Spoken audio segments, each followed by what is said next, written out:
Missing persons cases are notoriously difficult to investigate due to a lack of crucial evidence, but they're solvable. And there are nearly 900 open missing persons cases in Washington state. The Unsolved Northwest team is working to bring them into the spotlight. Here's a collection of 8 stories of missing persons cases we've worked on.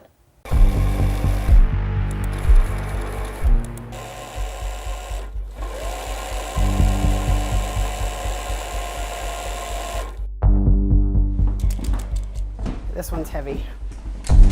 When I look at her stuff, I feel sad, but I don't know that I feel connected to her and who she was.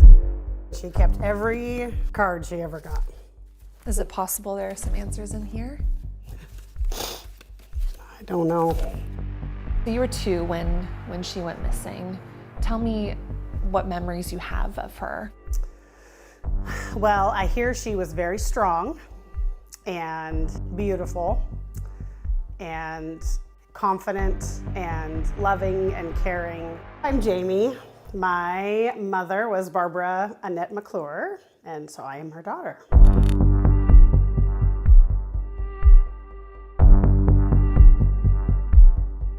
My only memory is being at my aunt's house a few weeks after and asking when we were going to see my mom.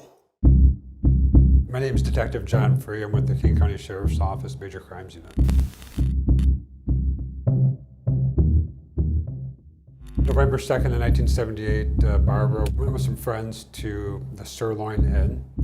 There was an argument that took place between Barbara and one of her friends, and Barbara decided to take a walk, purportedly to walk home. Some of her friends got into a vehicle and they drove after her, tried to convince her to get into the car so they could drive her home.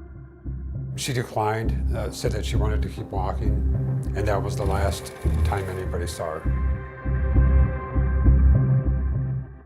6 days later, her driver's license was found where 405 and I-5 intersect. Just her driver's license, nothing else? Yes. She had probably her wallet on her or purse, or how do you all connect the dots there? She had a leather jacket, a brown cloth purse, brown boots. That was what she was last seen wearing. None of those items were found. Her license was found at an interchange, and you believe the proximity of that is really important to this investigation. Nothing else was found. I think the placement is very interesting. How did it end up there? Why did it end up there? Was it dropped by her? Was it dropped by somebody else? That's obviously a major question regarding this investigation. I do think it was put there by somebody. It was intentionally left. It was intentionally left. I'm Carlene Clapp, Jamie's my cousin, and Barb was my aunt. I was told she went away and was coming back. This is the day that your dad brought you to us. Your mom was already missing. We weren't involved in that night, just before, and the pain after. Barb wouldn't just vanish. She wouldn't just all of a sudden not be there. You know, I just felt from day one, it's ugly, it's gonna be ugly. My name's Margalie Smith, and Barbara McClure and I went to high school together. She had a twinkle in her eyes, and she was very matter of fact. My husband and I offered to take care of Jamie. And she said, thank you, but Jamie was going to her dad's for the weekend. That was the last time we talked. Your gut feeling is it's not good. This is supposedly the last place someone saw my mom alive. And how far away is this from her home? 5 miles. What do you think happened to her? I will say that my entire life, I've never felt like she was dead. And certainly not out of that being the best scenario for me, because the idea of saying she left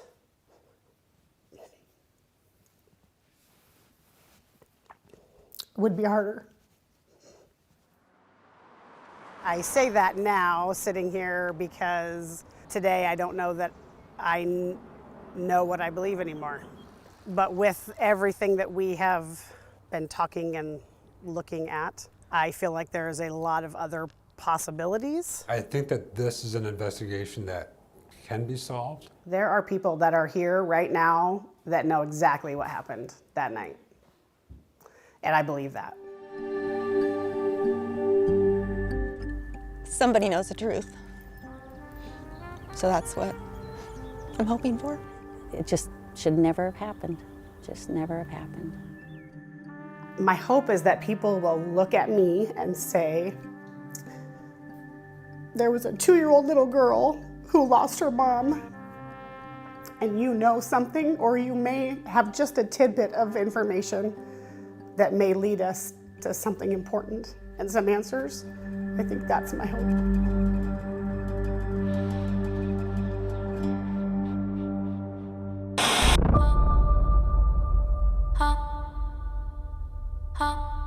So the Elaine Robertson case is one of our oldest cases in Pierce County. That it's one of the first cases where literally the person, for lack of better, walks off the face of the earth.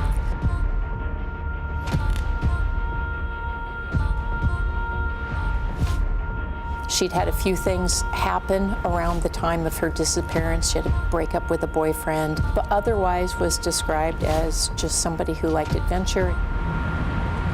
And she was coming up to Washington to visit a friend and just do some travel.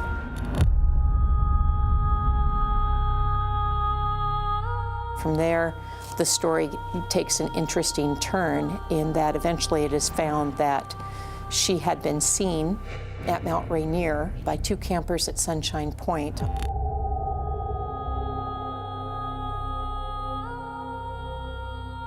When she arrived at the campground on foot with 2 dogs, wet, cold, asking if she could get some assistance, they loaned her a tent, and when they wake up in the morning, she's gone.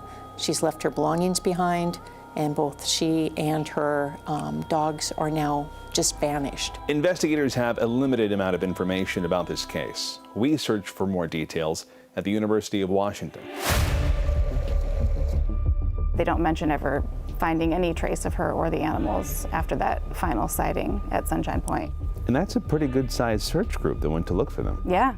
Detailed grid search, looks like involving 100 people. For them not to find any sign of a woman, and as we know, 2 dogs anywhere in that area near Sunshine Point. There's just so many unknowns in this story, how she got from her car to the campground where she was last seen, and obviously where she went from there, which is sort of the mystery we're looking into today. Very difficult because unlike most crimes, you don't have the body of the crime to work with, so to speak, right? Like you don't have the person, and oftentimes you don't have a crime scene. Not only did Elaine disappear, so did the campsite where she was last seen.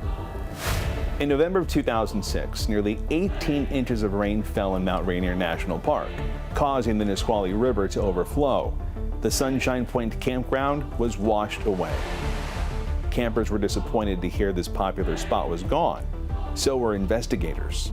As the detective, you want to be able to go back a lot of times to revisit the crime scene. Well, the crime scene may not exist any longer, so that's a challenge. We presume that she is deceased, but in this amount of time, we also have not found her remains at Mount Rainier, and they've done a considerable amount of construction in the park. Sometimes people refer to as the 1970s as like the golden age of serial killing. To some degree, I think that's true because there were quite a few known serial killers operating in Washington back in the 1970s. But you can't discount the fact that that could have happened just based on the fact pattern with this young woman. I think that we have to leave ourselves open that it could be any one of those possibilities. No one has seen Elaine in 45 years. Every tip that has been received hasn't panned out. Time is running out to get this case solved. We're approaching that time if we don't reach out to people and ask if anyone remembers or ever heard anybody say anything about picking up a young woman and driving her into Mount Rainier. We're going to lose a generation that would have that information, and it will be completely unsolvable.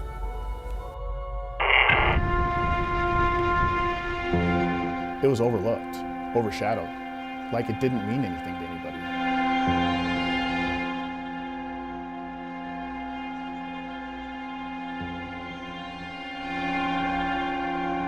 I want answers and I want closure. What happened to her? She was only 12 years old. My name is Charmaine Denise Sanchez. My sister is Carlota Maria Sanchez. What was life like on the reservation? It was a family-oriented, you know. Everybody knew everything.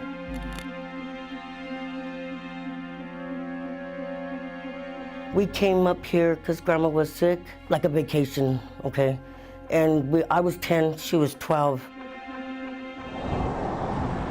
She was supposed to go somewhere with my other cousin to a farm, and her name was Georgia. She didn't go with Georgia, she went with Elsie.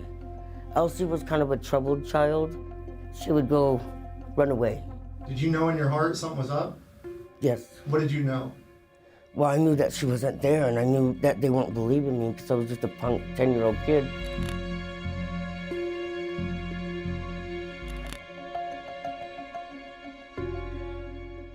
Two weeks went by, and she didn't show back up, and she never returned.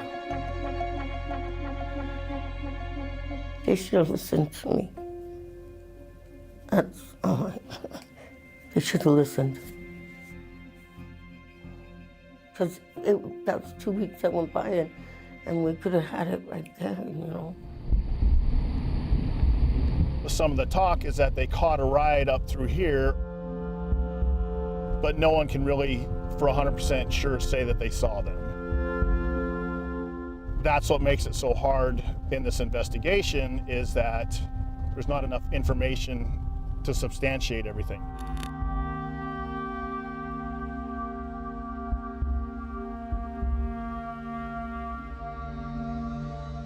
So we're on the interior of the reservation. We're just north of Tohola.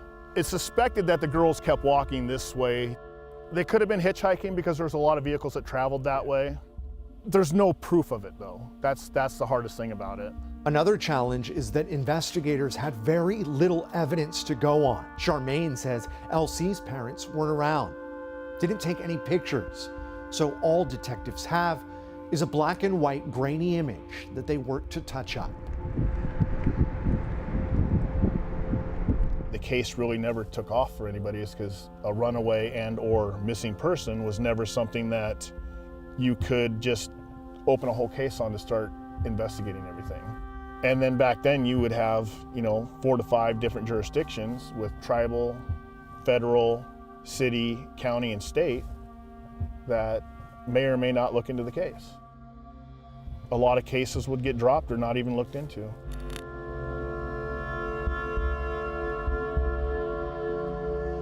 But now we have the technology and we have different departments communicate with each other a lot, and that gets cases like this, cold cases, things start coming up and you get more information and you can work them even harder. When I look at Carlota, I see a very young girl. I have daughters, and I'm getting a little long in the tooth myself. And I look at her and I see an innocent child. And I can't imagine something bad falling upon her. My name is Clint Barefoot, Special Agent with the FBI. I work Indian country cases. That's my specialty, that's what I do.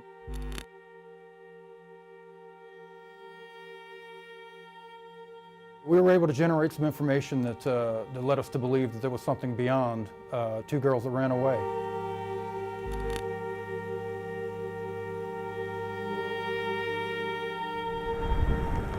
Investigation's been productive. We've pursued a number of leads. We're working on vetting some of the information. We believe there are some folks in this community that have information as far as what's going on, and they may be haunted by it. And these folks may not have long left to find some peace before they leave this world. And maybe more importantly, to give some peace to the people who cared about Elsie and Carlota. That's our biggest goal right now, is let's get the girls home to their families and give the family some peace. Right now, as an older woman, I see a young little girl.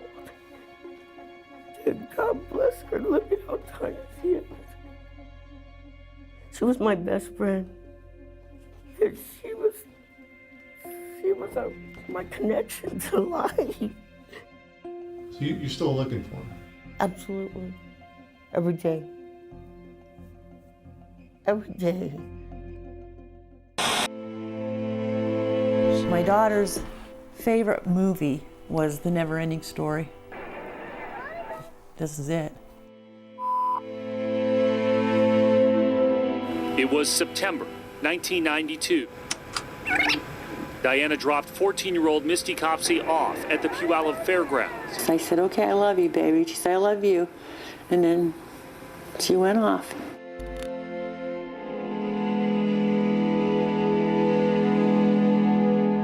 Misty, along with her 15-year-old friend, Trina Bavard, they spent the afternoon at the fair and did what normal teenagers do.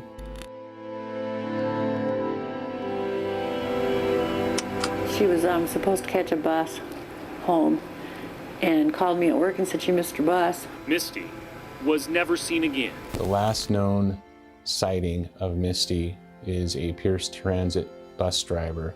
She was last seen a few blocks away at a bus stop. I held out hope until we found her jeans up on Highway 410.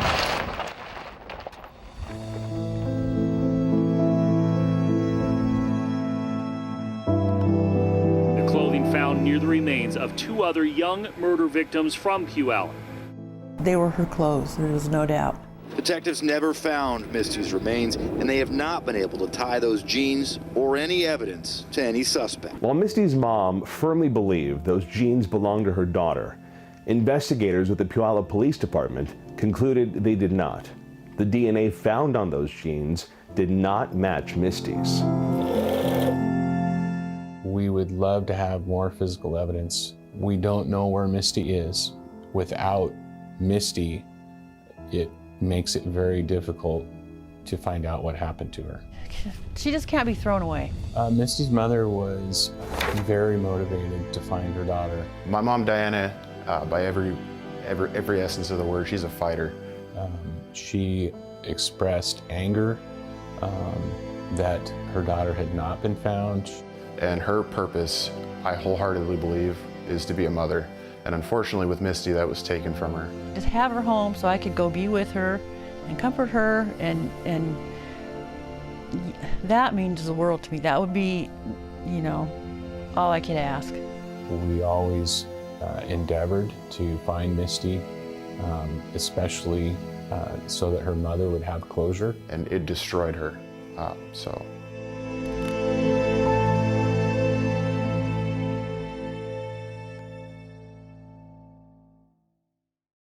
And the fact that her mother has passed away without knowing what happened to her is also very heartbreaking.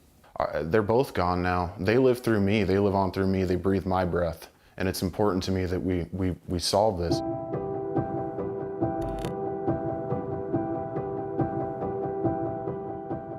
Detectives now say memories from the Puyallup Fairgrounds may hold the answers to Misty's disappearance. We spent about 9 months going back and interviewing every single person involved. What you end up with are statements that are different than they were in 1992. I feel that if Puyallup Police Department would have done their job correctly, initially, in the early days of the case, when finding evidence and having that available to them was so important, we would be way further. Current detectives in today's day and age are reviewing these cold cases, and they're frustrated with the manner in which the case was investigated initially. That's very common. Law enforcement has come a long way in the last 30 years.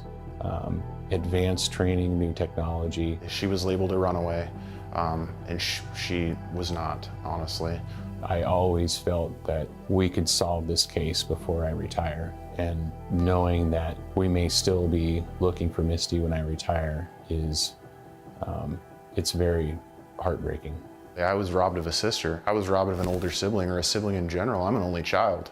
I could have had a big sister. And she's out there somewhere alone, and she deserves to be buried as a proper human being with respect.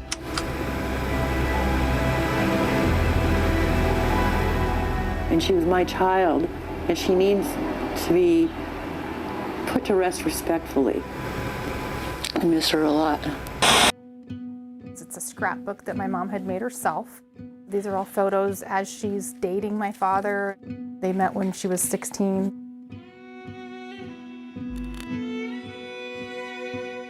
That's her graduation photo. I have pieces of her. I have glimpses of what I think the kind of person that she would be, but I don't have her. I don't have my own memories.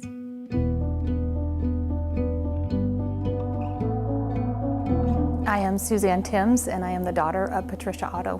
Never imagined when I was a little kid that I would be investigating a homicide, but I am definitely all in. I don't really remember anything other than the night she disappeared.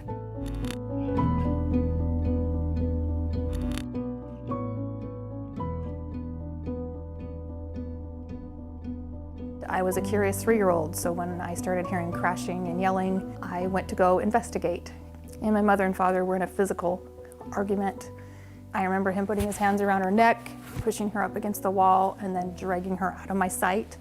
And that was the last time I saw her. He's never formally charged or identified as a suspect because there was never any smoking gun. However, he's clearly the only suspect because if you see this whole file is filled with reports proving that it's him, but they never were able to prove it.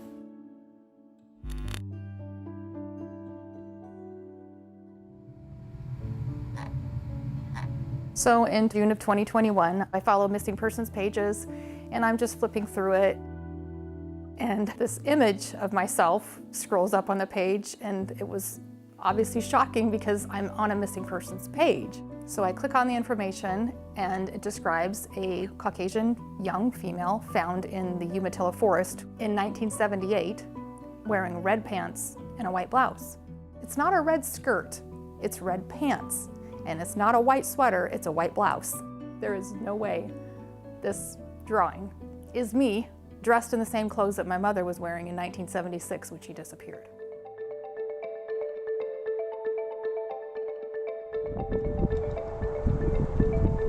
This is the binder that I have that contains everything regarding the Finley Creek Jane Doe. My name is Melinda Jetterberg, and I'm the lead researcher and kind of civilian investigator on the Finley Creek Jane Doe case. I was online looking at the Doe Network. When I searched my state and county, I wasn't expecting to find anything, but there was one doe there, and it was this Jane Doe. Late August 1978, a group of people who were hunting out here in Union County came across a shallow grave, and inside that grave was a skeletal remains of what is now known as the Finley Creek Jane Doe. The area where Finley Creek Jane Doe was found is definitely within driving distance of Lewiston, Idaho, where she died. Her father-in-law was there.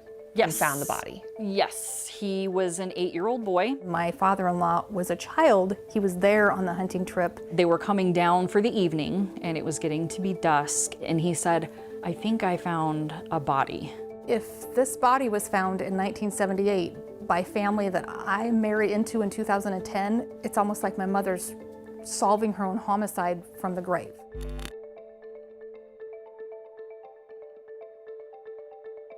Immediately, the whole case was scattered to different parts of Oregon.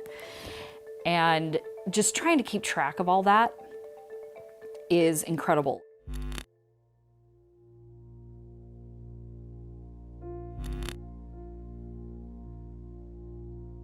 As I was flipping through these pages and came to that very last page, I saw case closed first, but then reading the things around it, it's like, wait a minute. Destroy the evidence? How can they destroy the evidence? In 1990, Oregon State Police closed the case. They then sent the remains of the Finley Creek Jane Doe to a crematorium to be destroyed.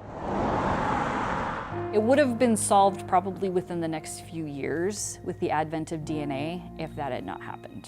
So very, very frustrating. In this case, there is no body. If we had one tooth, one jawbone, one scrap of clothing, this case would be solved in 5 minutes. We have hundreds of tiny pieces of circumstantial evidence, but it's the science, it's the scientific pieces that are missing. We are trying everything. And what gets really frustrating is the waiting. The Lewiston Police Department says the Patricia Otto case is still open. The detective working the case believes the Finley Creek Jane Doe could be Patricia Otto, but there hasn't been enough evidence to prove it. You can't just tell me that there's no hope. You just can't.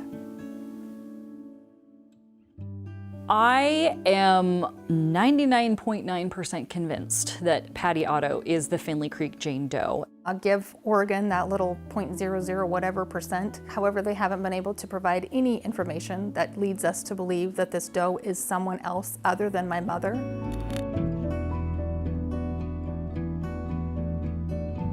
It's like for once she exists, and my entire life she didn't exist. No, she wasn't spoken about, she wasn't remembered, and now I have this group of strangers who are saying not only does she exist, she matters to them, and that gives meaning to my quest.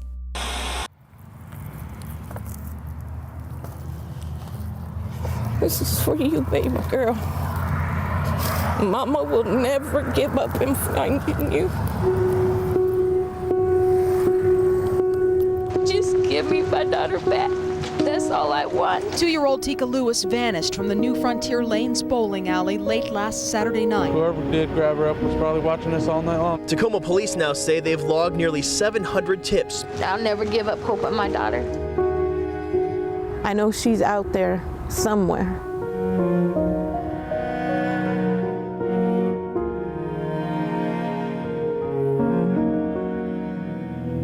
My name is Teresa Chapesky, and I am the mother of missing Teekah Lewis.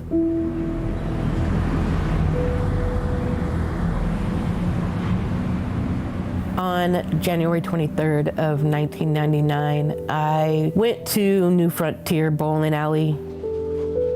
The bowling alley was packed. I mean, there was a whole bunch of families, there was kids running around. I went to go bowl, and I had turned around and seen that Teekah was in the game machine. Threw the ball, turned around, there was no Teekah.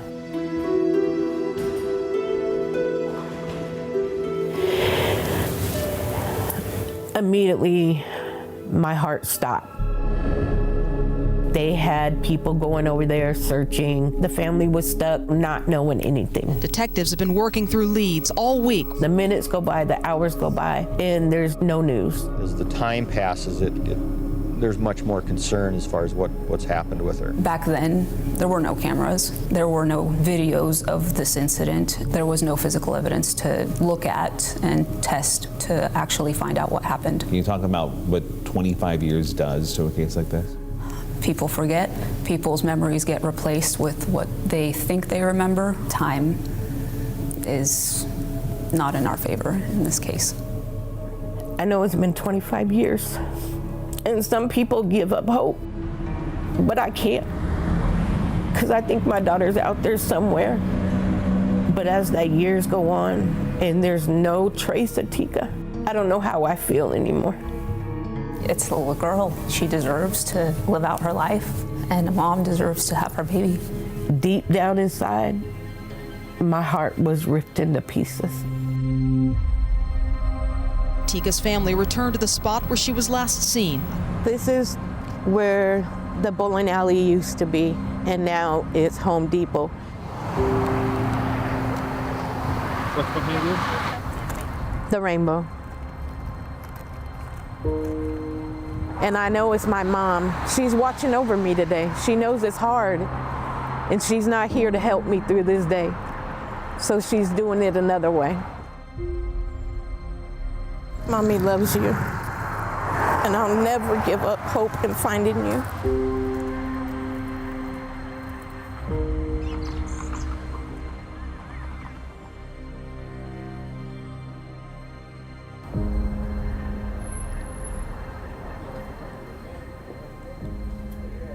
Hi, I have the 25 balloons. I just want to tell you we admire your strength, and we want you to accept the balloons as a gift from Dollar Tree. Thank you. Yeah. This means a lot to me. Thank you so much.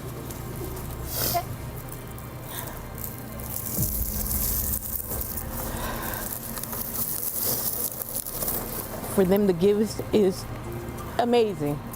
Do I want to do this? No, I don't. But I have to for my daughter. Tacoma Police. Yeah, Teresa Chapesky for Teekah Lewis. I'll unlock the door for you if you want to walk in here. Okay. Thank you, everyone, for attending this event. It's a somber event, the 25th anniversary of the disappearance of Teekah Lewis. Teekah's no longer a 2-year-old girl. She is a 27-year-old woman. I didn't think I'd have to do this another year, along as 25 years. I don't want to go another holiday without Teekah. I'm pleading to the public now. I know somebody out there knows what happened to Teekah or knows where Teekah's at. You can pass out those candles. First of all, I want to thank everybody for coming tonight to Teekah's vigil. I will be releasing 25 balloons for each year that she's been gone. Don't let them go yet until you write on them. I have a pen right here if you want to write a sentiment on there. What are you writing? I said I love you, Teekah, and I want to see you so bad. And people out there, if you have any information, please, please give it to us. We need to find her. She was the closest person that I had to me at that time, so she's always on my mind. On the count of 3, you guys can release your balloons.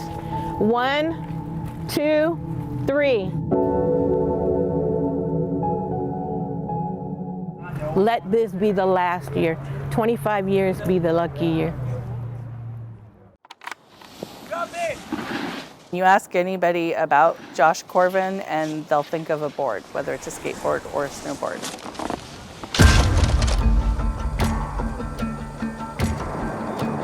The mountain was his life. His life revolved around snowboarding season. When it wasn't snowboarding season, then you would catch him skateboarding.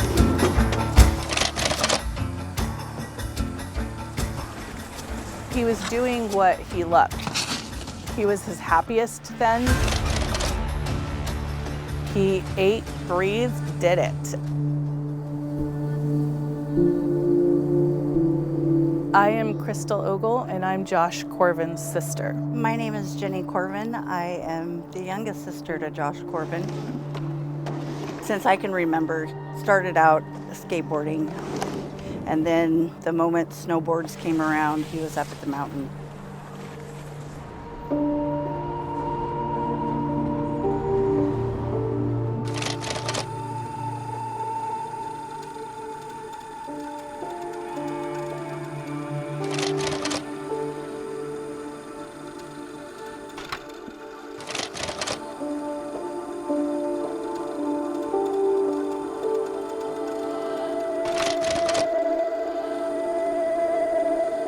So from that point on, Josh entered a very dark phase. He was in a lot of pain. He was very traumatized and didn't know how to do life. My name is Josh. That's when Josh started hanging out with a different crowd and started getting into serious drugs and became a serious drug addict.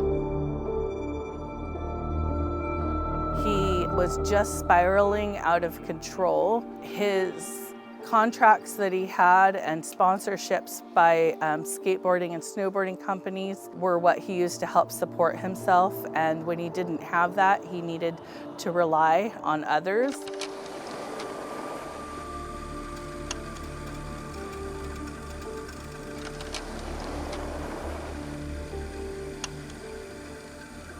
They opened the board shop. My mom was hoping, I think, that that would feed what he was looking for and give him something to look forward to.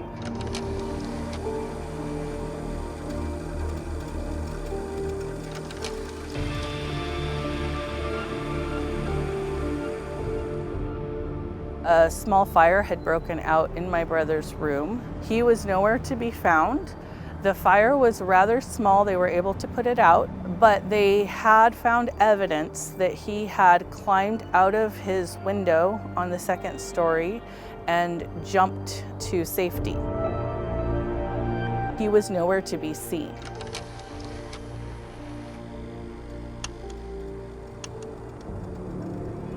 Mount Vernon police assigned an investigator to the case shortly after the fire. A spokesperson for the department says the case is still open, but say they've not had any new leads in a number of years. Just brings back so many memories and what the potential he had and where he would be right now. And so as the years pass, there's more and more that he's missing, and not knowing is super hard. It's something that we've had to deal with for 20 years, not only for the fact that I no longer have my brother, but he had a 10-month-old daughter, and that 10-month-old blossomed into just a beautiful young lady.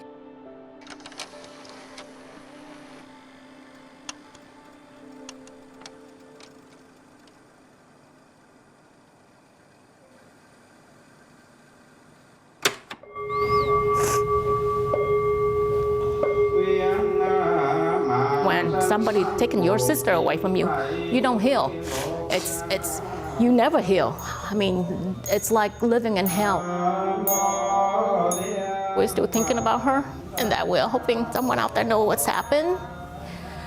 I mean, someone does, and maybe can help us find her, bring her home for my mom. I feel hurt.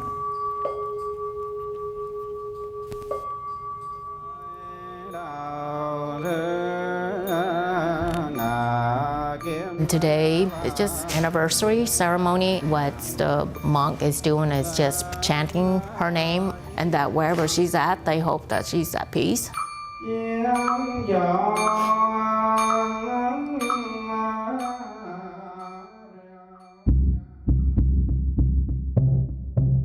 just gonna put this around your collar, if that's all right. All right, and we're good to go.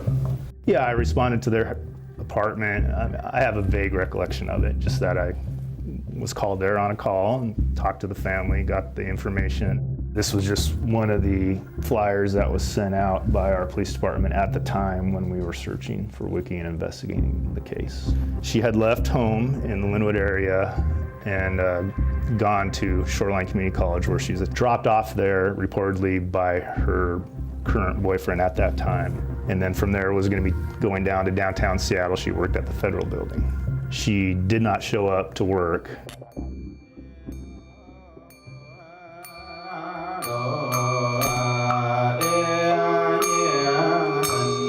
After she went missing, we realized that they've been dating for 2 years.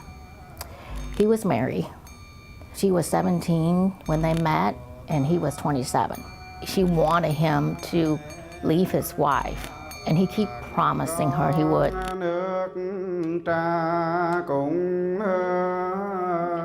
Did the boyfriend have an alibi? He had an alibi that he was at work. It's not proved or disproved whether he was or wasn't there. Wiki's boyfriend did give a statement to police. In it, he describes how Wiki claims she had been raped by multiple men. He even had the names of those alleged rapists, but police could never find any evidence to support his stories. Police also tell us that after giving that statement, the boyfriend failed the polygraph test. It was a convoluted story of victimization. Our detectives made a number of efforts to corroborate any of those storylines and those people, and they found nothing. So I think those storylines were disproven.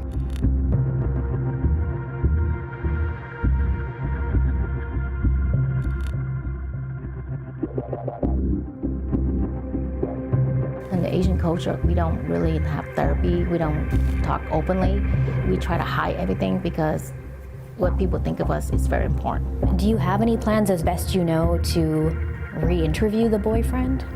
Not currently, No, the case is not being actively investigated. It's not closed. It's still an open case for us. This is an age-progressed photo that the National Center for Missing and Exploited Children did on Wiki, what she would be presumed or estimated to look like today.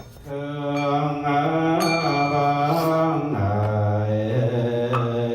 do not want people to forget about her.